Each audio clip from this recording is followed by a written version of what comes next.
Hello everyone. तो चलिए आज डे नंबर 12 के भी हम इडियम्स कर लेते हैं। चलिए रिवीजन से शुरुआत करते हैं। ये सारे इडियम्स हमने कल किया था। अगर आपने नहीं देखा है तो ऊपर आई बटन पे क्लिक करके आप डिटेल्स में ये सारे इडियम्स कल के कर सकते हैं। चलिए अभी रिवीजन से शुरुआत करते हैं। पुल योरसेल्फ टुगेदर यानी अपने आप को संयमित रखना। और फूल्स पैराडाइज यानी खुशी जो भ्रम पे आधारित हो, मतलब हवाई महल भी कह सकते हैं। अ क्लोज शेव यानी बाल बाल बचना। अ बोन ऑफ कंटेंशन यानी झगड़ा या फिर विवाद का जो कारण है वो है bone of contention. To get cold feet मतलब हुआ डरना या फिर घबराहट होना। टू एंड इन स्मोक यानी कोई परिणाम ना निकलना या फिर असफल हो जाना। To add fuel to the fire यानी अग्नि में तेल डालना या फिर आग में घी डालना भी आप कह सकते हैं। स्पीक एंड स्पैन यानी बहुत ही साफ सुथरा, clean and tidy. Raining cats and dogs यानी मूसलाधार बारिश होना, मतलब इतना बारिश हो रहा है जैसे कुत्ते और बिल्ली भी बादल से गिर रहे हैं। समझने के लिए आप ऐसे याद कर सकते हैं।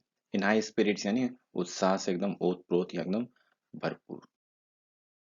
रिवीजन के बाद हम शुरुआत करते हैं पहले थॉट प्रोवोकर क्वेश्चन से। When do we often see information presented clearly and definitely? कब ऐसा होता है जब इंफॉर्मेशन बहुत क्लियर एंड डेफिनेट हो? जब वो क्या हो? I will tell you. First hint, what is this? Black and white. Can you recall the idiom? Yes, you got it. In black and white. Let me change the ink colour. In black and white यानी जब चीजें तभी clear होती हैं, definite होती हैं, जब वो इन रिटन हो। That means when they are in black and white. क्या मीनिंग हुआ? इन राइटिंग और प्रिंट, क्लियरली डॉक्यूमेंटेड और स्टेटेड, लिखित रूप में स्पष्ट रूप से। The contract was in black and white so there was no confusion. Contract एकदम ब्लैक एंड व्हाइट थी, मतलब रिटन में थी, इसलिए कोई कंफ्यूजन हो ही नहीं सकता था, वो क्लियर था। To avoid misunderstanding put the agreement in black and white, मतलब आप लिख दोगे तो कोई मिसअंडरस्टैंडिंग होगी नहीं। ओके, तो what does it mean? In black and white मतलब इन रिटन फॉर्म। चलिए आगे बढ़ते हैं। Now have you ever been in a situation where you needed to be patient? आपको बहुत धैर्य दिखाना हो, इंतजार करना पड़ा हो। Here is your hint. What is this? Horse. Now can you recall any idiom with the word horse? Horse से कोई इडियम याद आ रहा है आपको? Here is your idiom itself. Hold your horses. क्या मीनिंग हुआ? Hold your horses. To wait और टू बी पेशेंट, धीरज रखना यानी होल्ड, यानी आप भी जब ऐसे सिचुएशन में जब आपने धीरज रखा था, that means you were holding your horses. The teacher told the student to hold their horses and wait for the instructions before making any decision. Let's hold our horses and gather more information, मतलब कुछ decide करने से पहले हम लोग को थोड़ा patience रखना पड़ेगा ताकि डिसीजन हम अच्छे से ले पाए। Okay, so hold your horses मतलब धीरज रखना, पेशेंट होना। चलिए हम नेक्स्ट पे आते हैं। Have you ever been in a situation where you were exactly right? आप बिल्कुल सही थे। ऐसे तो आप हमेशा ही सही रहते होंगे। Okay, here is your hint. ये क्या है? What is this person doing? He is, okay, I won't tell because that would be the answer itself. Something regarding nail. Hit the nail on the head. Hit the nail on the head. क्या meaning हुआ इसका? To be exactly right or be accurate, एकदम बिल्कुल सटीक होना। हाँ, सही पकड़े हैं। ओके, तो आपको ये भाभी जी घर पे हैं वाली सीरियल की हैं आई थिंक। तो सही पकड़े मतलब जिनकी भी बात कर रही हैं ये, ही has hit the nail on the head, बिल्कुल सटीक पकड़ लिए। Your analysis hit the nail on the head, that's exactly what went wrong. तो जो गलती थी इन्होंने पकड़ लिया, बिल्कुल सही और सटीक पकड़ा है, that means he has hit the nail on the head.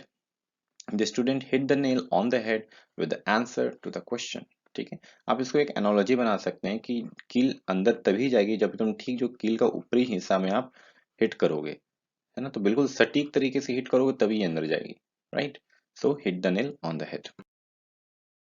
चलिए आते हैं नेक्स्ट पे। Have you ever been in a situation where someone offered you to money to do something? यानी हिंदी में कहते हैं घूसखोरी।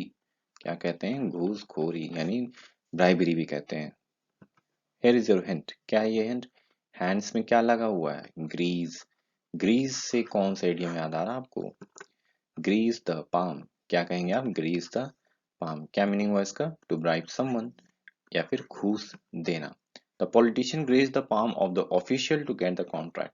कॉन्ट्रैक्ट लेने के लिए उसने उसे घूस दिया। घूस दिया यानी ही ग्रीज द पाम। इस पर्सन को भी देख सकते हैं, मान लेते हैं इसका नाम है विनय और इसका नाम है अर्जुन। तो विनय क्या कर रहा है, इसे घूस दे रहा है, तो we can say Vinay Vinay is greasing the palm of Arjun. Got it. The student grease the palm of the teacher to get good grade.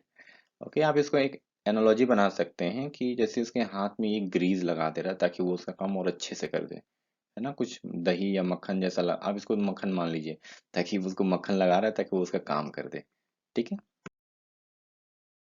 आते हैं अगले पे। Have you ever been in a situation where someone was taking advantage of a situation for their own benefit, मतलब फायदा उठाना जिसे कहते हैं simply. Here is your hint. क्या है इस घोंसले में? क्या है? पंख है। पंख को क्या कहते हैं? फेदर। कुछ याद आ रहा है आपको? Can you recall anything? Feather in one's own nest. क्या कहेंगे? Feather in one's own nest. To take advantage of a situation for one's own benefit, अपने फायदे के लिए इस्तेमाल करना। Public officials should serve the public, not feather their own nests. The employee was feathering his own nest by taking credit of the teamwork. Okay. छोटी गंगा बोल के नाले में कुदा दिया। कौन कौन पहचानता है इसे? इसके साथ क्या हुआ है? इसके साथ जो पर्सन था, he was just feathering his own nest. वो अपने फायदे के लिए इसके सारे कपड़े तक ले गया इसको नाले में, छोटी गंगा बोल के नाले में कुदाने के बाद। ठीक है। इसके साथ क्या हुआ? धोखा। और जिसने धोखा किया उसने क्या किया? He feathered his own nest. That was funny. चलिए अब आगे आते हैं। Have you ever been in a situation where you needed to stop working? आप थक जाते हो या आपको मन नहीं है, मतलब बेसिकली आपको काम बंद करना है। क्या इडियम यूज करेंगे? Here is your hint. क्या है ये? कॉलिंग का साइन है और ये क्या है? डे। नाउ इससे तो आपको याद आ गया होगा, it is self explanatory. What is it? Call it a day. क्या कहेंगे? Call it a day. चलिए देखते हैं क्या मीनिंग है। टू स्टॉप वर्किंग और टू एंड टास्क, काम खत्म करना। We have made significant progress, let's call it a day and continue tomorrow. मतलब हमने बहुत काम कर लिया, प्रोग्रेस भी कर लिया, चलिए अब काम बंद करके काम कल करते हैं। तो काम बंद करने का मतलब let's call it a day. The employee decided to call it a day and go home early. क्या कर रही है? Logging off. So he is also calling it a day. Next one. What phrase describes a situation where one enjoys the advantages of two different things at the same time? ये पढ़ के ही आपको कुछ याद आया क्या? दोनों हाथों में लड्डू होना। चलिए, now tell me the English equivalent for it. क्या ये हिंट है आपका? और हिंट क्या है बताइए? ये क्या है? दो ग्लोब्स या फिर दो वर्ल्ड, टू वर्ल्ड्स। now अब याद आया? Best of both worlds. क्या है? Best of both worlds. चलिए मीनिंग देखते हैं। Having the benefits of two different things simultaneous. Simultaneously मतलब हुआ एक साथ, दोनों हाथों में लड्डू होना। Look at him. कौन सा मूवी का सीन है? लगता है ये इतना खुश है, लगता है कि इसको दोनों हाथों में अब लड्डू मिलने वाला है। बट इसके बाद क्या होता है आपको तो पता ही होगा। The hybrid car offers the best of both world's, fuel efficiency and power. Hybrid car एक न्यू टेक्नोलॉजी है जिसमें वो प्योरली इलेक्ट्रिक भी नहीं होती और प्योरली वो फॉसिल फ्यूल बेस्ड इंजन भी नहीं होती है। उसमें दोनों के ही फायदे होते हैं कुछ ना कुछ। So it's like having the best of both world's. Living in the city and having a country house gives her the best of both worlds. What expression is used when a person closely resembles or inherits characteristics from a parent? जब वो अपने पिता या माँ बाप के जैसा दिखता है या फिर कोई कैरेक्टरिस्टिक वैसी हो, तो क्या इडियम यूज करेंगे ऐसे सिचुएशन में? Here is your hint. क्या कर रहा है ये भी कौन सी मूवी के सीन है? वही पुरानी वाली मूवी जो हमने अभी देखी थी पिछले स्लाइड में, उसी मूवी का ये भी सीन है। क्या कर रहा है? चिप्स मांग रहा है। क्या कौन चिप्स मांग रहा है याद है? तो चिप्स मांग रहा है। चिप्स ही आपका हिंट है। क्या है बताइए? Can you recall? Here is it. A chip of the old block. A chip of the old block. ये एग्जांपल मैंने अच्छा लिया है ना? Okay. A chip of the old block, ये जो बेटा शाहरुख खान है ये अपने पेरेंट यानी पिता शाहरुख खान जैसा दिखता है। सो ही इज, ये चिप है और ये ओल्ड ब्लॉक है। तो the chip is of the old block. A chip of the old block, sorry. A person who resembles their parent in character or behavior. जैसा बाप वैसा बेटा। एक इडियम हमने इससे पीछे किया था, क्या आपको याद आ रहा है? Takes after. टेक्स आफ्टर भी हमने किया था, वो भी जो कोई अपने पेरेंट या फिर किसी और के प्रति भी दिखता है। सेम सेम, या फिर कैरेक्टरिस्टिक में, क्वालिटी में, या फिर लुक्स में। टेक्स आफ्टर, दो इडियम हमने कर लिए related, chip of the old block and takes after. Example देखते हैं। The son is chip of the old block when it comes to his father's work ethic.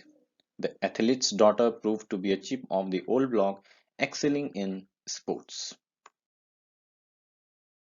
Have you ever been in a situation where you were in trouble? जब आप तकलीफ और परेशानी में थे, कौन सा इडियम यूज करेंगे in that case? Here is your hint. एक पर्सन नहा रहा है पानी में और लगता है ये पानी कुछ ज्यादा ही गर्म हो गया है, जिसको इतना परेशानी हो रही, जिसके वजह से इसे, तो ये पानी बहुत गर्म हो गया। कुछ याद आ रहा है आपको? Here is it. To get into hot water.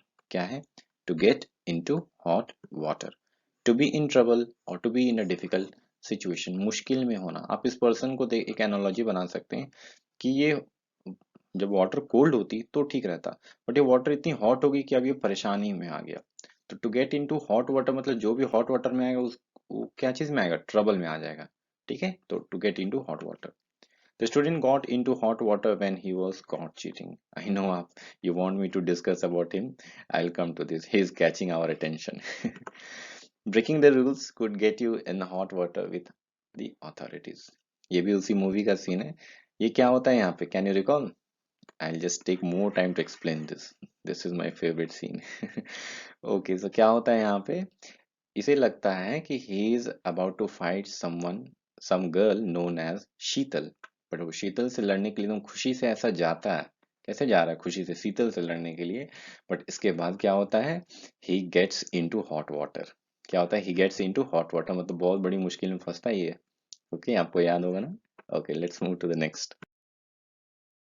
Have you ever been in a situation where you had to apologise, मतलब आपको माफी मांगनी पड़ी हो या फिर आपने जो गलती किया उसे एटलीस्ट एक्सेप्ट करना पड़ा हो? Here is your hint. क्या है ये?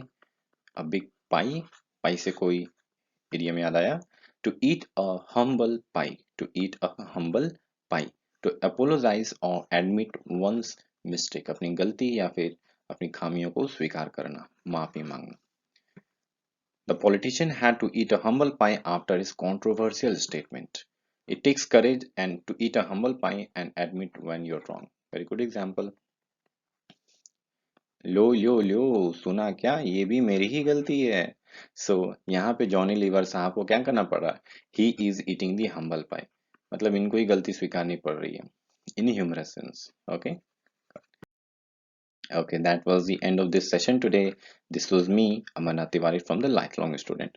अगर आपको ये वीडियो अच्छी लगी हो, आपको कोई मदद मिली हो, तो सब्सक्राइब जरूर करिएगा। सब्सक्राइब करके इडियम्स को रिवाइज करिए और मिलते हैं हम लोग अगली बार। तब तक अपना ख्याल रखिए। Take care and good bye.